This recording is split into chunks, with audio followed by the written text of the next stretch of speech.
पृथ्वीवरी एक सूर्य जन्माला आला आणि त्या तळपत्या सूर्याशी भांडला. सूर्या, अरे ओ सूर्या, तू तिथला सूर्य आणि मी इथला सूर्य, दोघे मिळून ठराव करू, परिवर्तनाचा करार करू.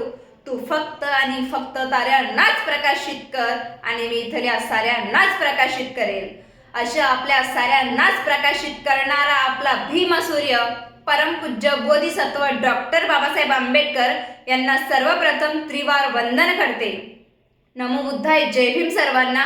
मी वैशाली हिवराळे, एक लॉजी विद्यार्थिनी आहे आणि माझा विषय सादर करते डॉक्टर बाबासाहेब आंबेडकर यांच्या दृष्टिकोनातील संविधान आणि भारत.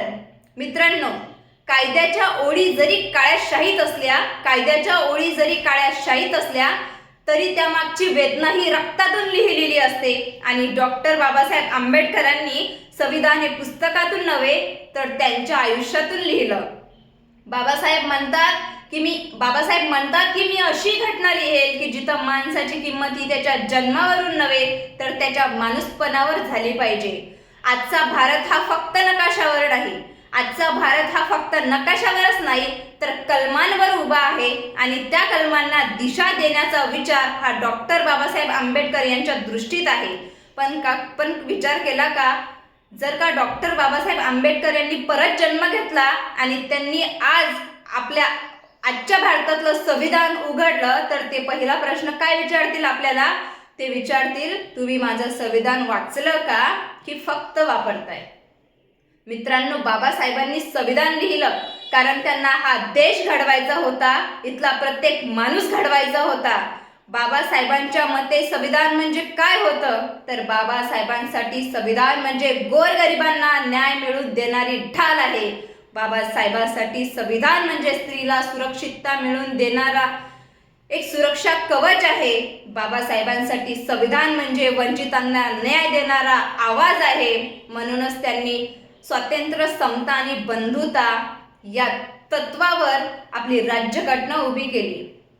पण बाबासाहेबांनी दिलेले स्वातंत्र्य, समता, बंधुता आणि न्याय हे केवळ शब्दच नव्हते तर ते भारतीय समाजांच्या जखमावरचे औषध होते. आजचा भारत म्हणतोय, आज कागदावरचा भारत म्हणतोय की हम सब एक है, आम्ही सर्व समान आहोत. पण बाबासाहेबांच्या दृष्टिकोनातील भारत विचारतोय की सगळ्यांना समानतेचा अनुभव येतोय का?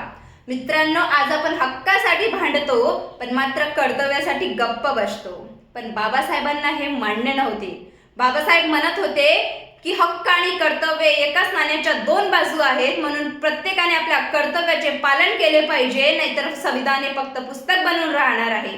बाबासाहेब म्हणतात, राजकीय लोकशाही जर टिकवायची असेल तर सामाजिक लोकशाही आवश्यक आहे. कसा हवा होता बाबासाहेबांना भारत?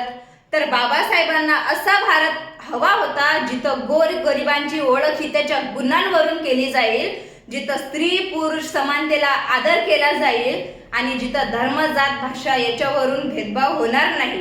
बाबासाहेबांसाठी राज्यघटना फक्त एक कायद्यांचा ग्रंथ नव्हता तर तो होता शोषितांच्या डोळ्यातून अश्रू पुसणारा एक दस्तऐवज आणि उपेक्षितांना आत्मसन्मान मिळवून देणारा प्रकाश. अशीच एक घटना बाबासाहेबांसोबत घडली. बाबासाहेब एकदा रेल्वेच्या फर्स्ट क्लास डब्यातून प्रवास करत असताना तिकीट असून सुद्धा बाबासाहेबांना खाली उतरवण्यात आले. कशामुळे? तर फक्त जातीमुळे. त्या वेदनेतून बाबासाहेब म्हणतात की असा देश नको आहे जिथं माणसाची किंमत, जिथं माणसाची ओळख ही त्याच्या जातीवरून ठरते, जिथं या देशात असमानतेला वाव दिला जातो. म्हणूनच त्यांनी संविधानामध्ये कलम 14 समानतेचा अधिकार आणि कलम 17 अस्पृश्यतेचा संपूर्णपणे नायलाट केला. खरं बाबासाहेबांसारखा महामानव या देशाला गवसणे, या जगाला गवसणे म्हणजे जगाला कोहिनूर हिरा गवसण्या समान आहे. ज्या मुलाला अभ्यास करू देत नव्हते, वर्गात बसू देत नव्हते, आज पूर्ण देश हा त्याच्या एका पुस्तकावर चालतो. विचार करा मित्रांनो, किती संघर्ष करावा लागला असेल त्या महामानवाला. आणि तो काळ तर इतका हराम होता की माणूस माणसाचा गुलाम होता. माझ्या बाबाला तिथं श्वासासाठी सुद्धा संघर्ष करावा लागला, तरीही विद्वत्तेच्या बळावर बाबासाहेबांनी सर्व जिंकलं. म्हणून माझ्या स्वरचित कवितेतील काही ओळी सादर करते.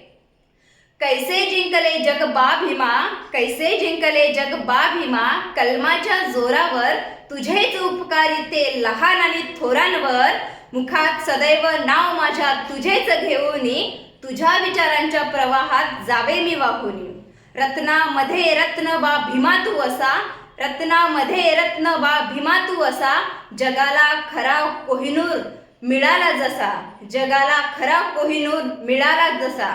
राज्यघटना दिली भारताला, संविधान दिले भारताला, प्रत्येकाच्या हक्काचा विचार करूनी, बा भीमा बाबा भीमा तुझ्या विचारांच्या प्रवाहात जावे मी वाहुनी.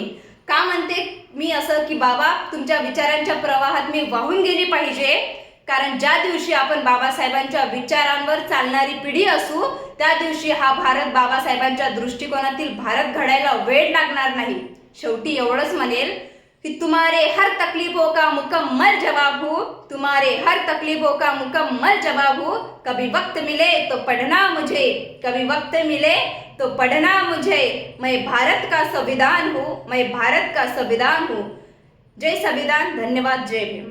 प्रेक्षक हो, तुम्हाला आमच्या स्पर्धकाचा व्हिडिओ नक्कीच आवडला असेल. आता या स्पर्धकाला जिंकवून देण्यासाठी तुम्ही सुद्धा मदत करू शकता. या स्पर्धकाचा व्हिडिओ लाईक करून, तसेच स्पर्धकाला प्रेरित करण्यासाठी त्या व्हिडिओवर कमेंट करून, आणि हो जास्तीत जास्त लोकांपर्यंत हा व्हिडिओ शेअर करून. प्रबोधन बहुउद्देशीय संस्था ही महाराष्ट्रातील कानाकोपऱ्यात विविध सामाजिक आणि शैक्षणिक उपक्रम घेत असते. ही स्पर्धा सुद्धा या उपक्रमाचा एक भाग आहे, आणि हो या परिवाराचा तुम्ही एक हिस्सा पण होऊ शकता. प्रबोधन मधील विविध उपक्रमांचे अपडेट मिळवण्यासाठी या चॅनलला नक्कीच सबस्क्राईब करा. आणि हो, हा व्हिडिओ शेवटपर्यंत पाहिल्याबद्दल आपल्या सर्वांचे मनपूर्वक आभार.